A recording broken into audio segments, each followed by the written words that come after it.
Hola, hola chicos, muy buenos días. Les saluda una vez más la misaría para hacerles llegar la clase correspondiente a esta semana. Chicos, la semana pasada hablamos el tema respecto a la citogenética 1, que hablaba pues de algunas alteraciones en los cromosomas. Pudimos ver el síndrome de Down, síndrome de Patau, síndrome de Edwards. Bien, el tema de hoy es citogenética 2. Ya estamos pues 10 de noviembre. Viene a ser un mes más que ya se está yendo rápidamente, ¿no? Y pues tenemos que ponernos al día, estar alertas y vamos a continuar. Bien, como les dije hace un momento, el tema del día de hoy, chicos, es aneuploidías sexuales, o llamados también alosomas. En otras palabras, una persona normal, un varón o una mujer normal, tienen en el parte 23 de sus cromosomas los cromosomas sexuales. Si es una mujer, va a ser XX, como nosotros podemos observar acá. Si es una mujer normal, es XX. Dos cromosomas sexuales definen que es una mujer normal. Símbolo de la mujer, un círculo con una crucecita abajo. Muy bien. Un hombre normal tiene pues un cromosoma X y un cromosoma Y. Su símbolo es un círculo con una flechita hacia arriba. Entonces, estos extremos son mujer, es una mujer y un hombre normal. Mujer XX, varón XY. Pero, ¿qué pasa si por algún motivo sus cromosomas sexuales se alteran? A ver, antes de poder hablar de las alteraciones sexuales, vamos a hablar que estos cromosomas, pues son los encargados de dar las características sexuales, ¿no? En una persona XX va a tener, pues, va dar la información respecto a las características femeninas de esta persona, de esta mujer. Entonces, las características femeninas van a estar presentes tanto en sus cromosomas sexuales, quien va a indicar para que puedan liberarse las hormonas correspondientes. Lo mismo ocurre en los cromosomas de masculinos del par sexual 23 de los varones, XY, y estas van a tener la información correspondiente para que el varón tenga sus características sexuales masculinas. Mientras en las aneuploidías sexuales, por ejemplo, vamos a ver el síndrome de Turner, ¿no? Que es una persona normal que solamente tiene un cromosoma X. Nosotros sumamos todos nuestros cromosomas somáticos y sexuales, tenemos 46. Pero en este caso, en el síndrome de Turner solo hay un cromosoma, o sea, ellas tienen 45 cromosomas. Por lo cual, en este síndrome la mujer es estéril. Vamos con el síndrome de Klinefelter. Ya en el síndrome de Klinefelter también esta persona va a ser estéril, pero va a tener dos cromosomas X y un Y. Va a ser un varón, pero con un cromosoma extra. Entonces, en este caso hay 45 cromosomas y aquí hay 47 cromosomas.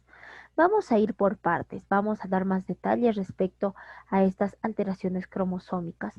Vamos en primer lugar con la trisomía de los pares sexuales, trisomía en XXY, que viene a ser llamado síndrome de Klinefelter. Vamos a marcar acá, vamos a colocarle de un color azul, síndrome de Klinefelter. Y esta trisomía del, eh, en el par sexual de los varones, este varón va a nacer pues con un cromosoma Y extra, no va a ser XY, va a ser XXY. En total va a tener 47 cromosomas. Dice, en 1942, Klinefelter describe casos de pacientes masculinos con hipogonadismo e infertilidad y rasgos femeninos, afectando una de 500 varones. O sea, de 500 niños que nacen, uno va a tener este síndrome de Klinefelter. Entonces, este científico le puso su nombre a ese síndrome, ¿no? ¿Cuáles son las características de las personas que tienen pues síndrome de Klinefelter? Tienen talla alta, apariencia delgada, cuerpo con rasgos femeninos porque tienen un cromosoma también X, más presencia de rasgos femeninos hacia los 12 o 13 años, o sea, tienen ginecomastia en el 40 de los casos. Ahorita les explico qué es eso. Tienen mentalidad torpe con posterior desarrollo intelectual normal, aunque pueden presentar dificultades para adaptarse en la sociedad. Miren, aquí tenemos un varón con síndrome de Klinefelter. Tiene rasgos femeninos, tiene las caderas más anchas y a esto es ginecomastia, o sea que tiene las glándulas mamarias desarrolladas. Recordemos que en los varones las glándulas mamarias no están desarrolladas, por lo tanto solo se observan como tetillas. En cambio, en los casos del Klinefelter sí están desarrollados. Tienen ellos un sexo masculino, tienen el pene, pero tienen las caderas un poco más anchas. Como estamos observando, tienen estas características. Eso es respecto al síndrome de Klinefelter. Vamos a ver ahora respecto al síndrome del superhombre, que es muy diferente.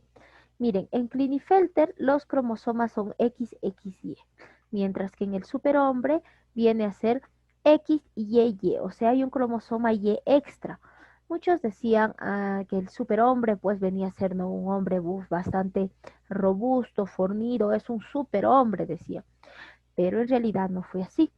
Se llama síndrome del criminal trisomía XY. ¿Por qué se llama así? Por lo siguiente. Jacobs en el año 1965 relacionó la presencia de un cromosoma Y extra, el cual predispone una conducta agresiva, y se dieron cuenta que muchos asesinos o ciertos asesinos lo presentaban. O sea, son individuos afectados, pues generalmente son muy altos y delgados. La mayoría presenta, presenta acné durante la adolescencia. Puede también tener problemas antisociales o de comportamiento, o tener una inteligencia inferior a la normal, ¿no? Son fértiles. Este síndrome no es heredable, no se hereda. Entonces, el síndrome del superhombre, pues, estaba muy relacionado a unas conductas agresivas, ¿no? Analizaron a ciertos eh, asesinos y muchos de ellos lo presentaban con razón, pues, se relacionaban a la conducta agresiva. Ya predispone una conducta agresiva y pues ellos son muy, muy altos. Están viendo en la imagen, este es un varón con talla normal, y en cambio uno que tiene Klinefelter es muy enorme, muy grande. Y ellos son estériles, no pueden tener hijos. Entonces, algo que tenemos que tener en claro es que el síndrome de Klinefelter es XXY, en cambio el del superhombre es XYY, que es bastante diferente. Vamos a continuar con otro síndrome. Acá tenemos pues el síndrome también de la superhembra. ¿En qué consiste el síndrome de la superhembra? Vamos a leer algunas características, le voy a colocar ya. Este ya afecta a mujeres. Lo que vimos hace rato es un síndrome que toca solamente a varones. Entonces vamos a ver acá. Ok, vamos a colocar un color amarillo. Un amarillo patito. Muy bien, ahí está. Trisomía XXX. Se le dice superhembra porque la mujer normalmente tiene dos cromosomas, que es XX, pero las superhembras tienen triple X, XXX, o sea, 47 cromosomas, 3 en el par sexual. Y también fue descrito en el año 1959 por Jacobs. Presentan dos corpúsculos de Barr, son fértiles, ya las superhembras con pubertad normal, aunque con trastornos en la menstruación. Tienen amenorrea secundaria, o sea, no, la menstruación es bastante irregular. Muchas de las pacientes, o sea, 2/3 de los casos, se han encontrado en instituciones para retrasados mentales o a veces presentan fenotipo normal. Entonces, muchas de ellas son como que tienen retraso mental, ¿no? Otros, solamente un porcentaje, 1/3 de los casos son normales, tienen fenotipo normal. Otra característica es la talla pequeña. Tienen una talla bastante pequeña estas mujeres con síndrome de la superhembra. Muy bien. Entonces, esas son las características, ¿no? Ahí vamos a marcar, le vamos a poner su flechita. Ahí está. Aquí y talla pequeña. Muy bien. Ahora vamos a ver al síndrome de Turner. El síndrome de Turner viene a ser pues un síndrome que está presente también en los pares sexuales, pero a diferencia de los demás, aquí le falta un cromosoma. ¿Ya? Vamos a marcar al síndrome de Turner. es 45XO, o sea, hay un solo cromosoma X en esta mujer, no hay dos XX. Yo y ustedes son personas o son señoritas normales porque tenemos dos cromosomas XX. Tenemos 46 cromosomas. Sin embargo, ¿qué pasaría si le falta un cromosoma, no? Mire, en 1938, Turner descubre un síndrome en que la paciente presenta estatura corta, presenta infantilismo sexual y esterilidad. Las que tienen síndrome de Turner son muy bajitas, se quedan como niñas y son estériles. ¿Ya? ¿Cómo darse cuenta cuando es una bebé recién nacida? Tiene una talla baja, tiene algunas alteraciones llamadas linfedemas en manos y pies, tiene cuello membranoso, dice, y luego se transforma en cuello de esfinge. En la niña y adolescente se presenta pues con cara triangular, orejas anormalmente grandes, mandíbula y maxilar y mandíbula angostos. Sí, seguimos viendo características. Tiene los dientes mal implantados, pecho amplio con pezones separados a gran distancia, tiene una pelvis estrecha. Los caracteres sexuales secundarios no aparecen. Tiene órganos externos infantiles, vello púbico escaso, atrofia en las gónadas. Presenta retraso mental y malformaciones cardiovasculares frecuentes. Entonces, las mujercitas que tienen síndrome de Turner no es muy frecuente, sin embargo, sí hay casos, se han reportado casos, presentan todas estas características, ¿no? Síndrome de Turner, no pueden tener hijos ellas. Y vamos a ver lo siguiente. Entonces se va esa partecita y vamos a hacer la presentación. Ahí está, tenemos la fotografía de una niña con síndrome de la superhembra. ¿Ya? Aquí está superhembra. Y vamos a ver, es que este es el síndrome de Turner. Este es un ejemplo de una niñita con síndrome de Turner. ¿Ya? Ahí está pecho ancho, ahí está con tetillas bastante separadas. Entonces, la de acá es síndrome de la superhembra, ¿no? Porque tiene talla pequeña, son chiquitas, cara un poco triangular. Y acá esta niña tiene síndrome de Turner. Entonces, eso es lo que corresponde. Muy bien, vamos a ver otros síndromes más. Vamos a ver, pues, las mutaciones en la estructura de los cromosomas. ¿Qué pasa? Puede haber, o sea, pueden tener las personas 46 cromosomas, sí, pero pueden haber mutaciones. ¿Qué significa? Por pérdida o adicción de fragmentos. Este es un cromosoma. ¿Qué pasa si, por ejemplo, este cromosoma se le quita E y F? Se va a volver pues un cromosoma más pequeño y se va a quitar cierta información. Eso hace que se mute, ¿no? En las características. Entonces vamos a ver mutaciones en la estructura de los cromosomas. Se puede dar pues por mutación. Perdón, por delección. ¿Qué es delección? La delección es la pérdida. Ya. Dice pérdida de un fragmento de un determinado cromosoma, casi siempre letal. Se debe al rompimiento del cromosoma por acción de la radiación o los rayos X, por ejemplo, o una situación mutágena. Entonces, ¿qué pasa si hay una delesión, o sea, una pérdida de un fragmento en un cromosoma? Puede ser letal para la persona. Entonces, acá no se le ha quitado EF, una delección ha quedado esto.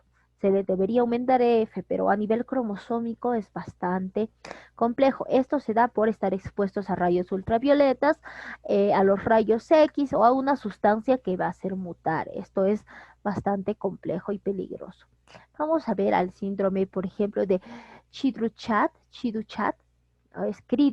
perdón, llamado también síndrome del maullido de gato. A ver, vamos a ver acá. Del francés Cri-du-chat, de erección en un segmento del brazo corto del cromosoma 5. Entonces, en el cromosoma 5 ha habido una pérdida de un segmento y en el cromosoma 5 y ha ocasionado pues este síndrome llamado síndrome del maullido de gato. Dice descrito inicialmente en 1963 por Jerome Lejeune, caracterizado por un llanto que se asemeja al maullido del gato. al nacer debido a que la laringe es hipoplástica y se va modificando con el tiempo. Estos niños presentan pues microcefalia, o sea, un cráneo pequeño, retraso mental profundo, o sea, tienen un coeficiente intelectual inferior a 20. Ellos, la parte de la mente no lo pueden desarrollar mucho. No es tan mortal, muchos niños llegan a adultos, ¿no? Algunos sí mueren, pero algunos sí llegan a volverse adultos. Muy bien. Chicos, voy a presentarles un video para que puedan entender un poco mejor respecto a este síndrome. Bien, entonces vamos a empezar con el síndrome del maullido del gato. El síndrome del maullido del gato. ¿Qué es? Es una enfermedad hereditaria que se caracteriza por el sonido similar al del maullido de un gato en el llanto del bebé.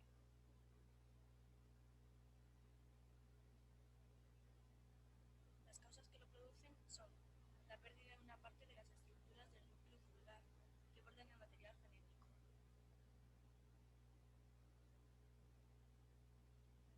genético. Normalmente, esto sucede en la división celular del óvulo tras la fecundación. También tiene carácter hereditario. Cuando el contenido genético del padre tiene una mutación, una parte de los cromosomas está unido a otro. En este último caso, no hay consecuencias en la salud del progenitor. Este síndrome solo lo tienen niños que heredan el cromosoma incompleto.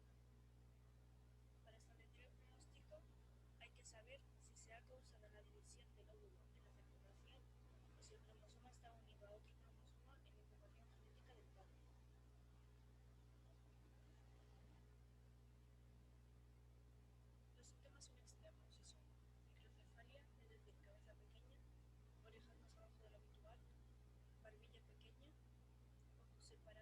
abajo de lo habitual, barbilla pequeña, ojos separados, nacimiento amplio de la nariz.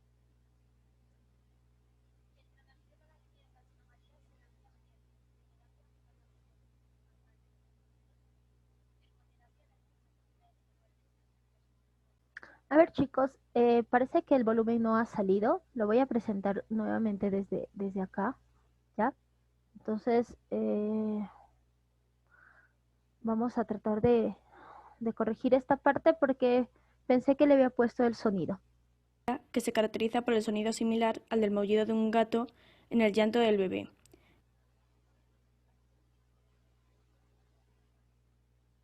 Las causas que lo producen son la pérdida de una parte de las estructuras del núcleo celular que portan el material genético.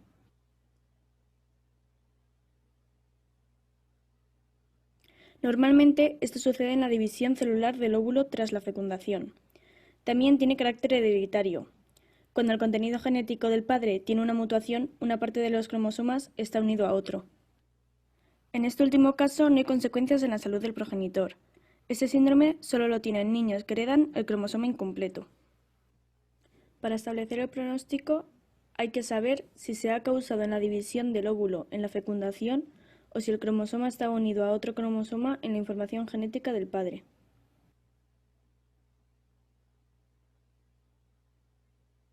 Los síntomas son externos y son microcefalia, es decir, cabeza pequeña, orejas más abajo de lo habitual, barbilla pequeña, ojos separados, nacimiento amplio de la nariz.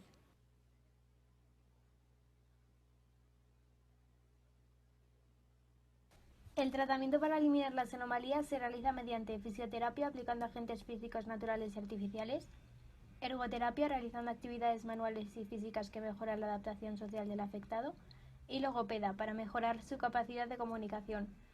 El síndrome no tiene prevención, pero se pueden realizar pronósticos mediante un análisis de sus cromosomas para ver si está presente o no el cromosoma 5 y también antes del parto se comprueba si el progenitor porta la enfermedad mediante un análisis del líquido amniótico o una biopsia de la placenta. De este modo los padres pueden valorar el riesgo de tener otro hijo con este síndrome. A continuación, os dejamos dos casos de personas que presentan el síndrome del maullido del gato.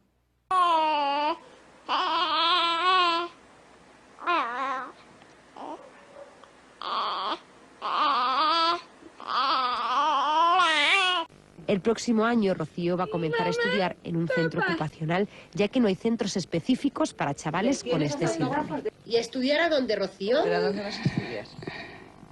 ¿A la universidad? La universidad muy especial, porque te vas a hacer, Sí. ¿qué vas a hacer allí? Cerámica. Cerca. ¿Vas a ir también, yo sé que a natación o no? ¿Y sabes nadar ya? Mamá. ¿Te enseña mamá? No, mamá no te ha enseñado. Mamá Sí. es un pato. Tato.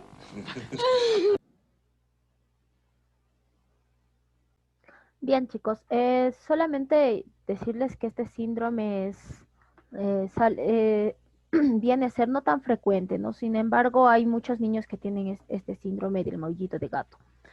Vamos a ver que también puede presentarse alteraciones cuando se duplican secciones en un fragmento cromosómico, ¿no? Dice, resencia repetida de un fragmento cromosómico sobre el cromosoma original sobre todo. Miren, este es un cromosoma normal y hay veces se fragmentan dos veces, o sea, se duplica, perdón, un fragmento. Ahí hay dos EFs, ¿no? Acá ahí hay dos EFs en el cromosoma y esta es una alteración, una mutación por duplicación de importancia evolutiva ya que permite la diversificación del material hereditario por mutación posterior. Por cambio también de la localización en los fragmentos. Miren, tal vez debería ser el cromosoma, no A, B, C, D, E, F, G, pero acá ha cambiado el fragmento, ¿no? En vez de ser EF, F, E y G. Es una inversión paracéntrica. Estos son tipos de mutaciones a nivel de los cromosomas, chicos. Entonces, para evitar esto hay que evitar exponernos a los rayos X, a los rayos ultravioletas, a sustancias mutagénicas, evitar también pues consumir sustancias que a la larga nos van a hacer daño, porque esto lo podemos heredar hacia nuestras siguientes generaciones. Entonces dice, el fragmento cromosómico puede volver a unirse al mismo cromosoma, pero invirtiéndose sus extremos, por lo que el cromosoma que sufre estos procesos sigue conteniendo los genes solo en un orden distinto, con las correspondientes consecuencias debido al fenómeno del crossing over. Traslocaciones vienen a ser la rotura de un cromosoma con separación de un fragmento, el cual se suelda a otro cromosoma. Puede dar origen a nuevas propiedades. Se sabe que en la drosófila la acción de varias traslocaciones ha originado la aparición de nuevas especies. ¿Qué es una drosófila? La drosófila, chicos, es una mosquita de la fruta. Esta mosca lo utilizan mucho para genética porque muta bastante bien cuando se le somete a los rayos ultravioletas. Entonces, al someterla ha dado origen a diferentes o a varias especies. Muy bien, entonces chicos, si tienen alguna pregunta, me lo hacen saber en el momento de la interacción, en el momento del Zoom. Nosotros nos vamos a quedar aquí. Cuídense mucho y hasta luego. Bye bye.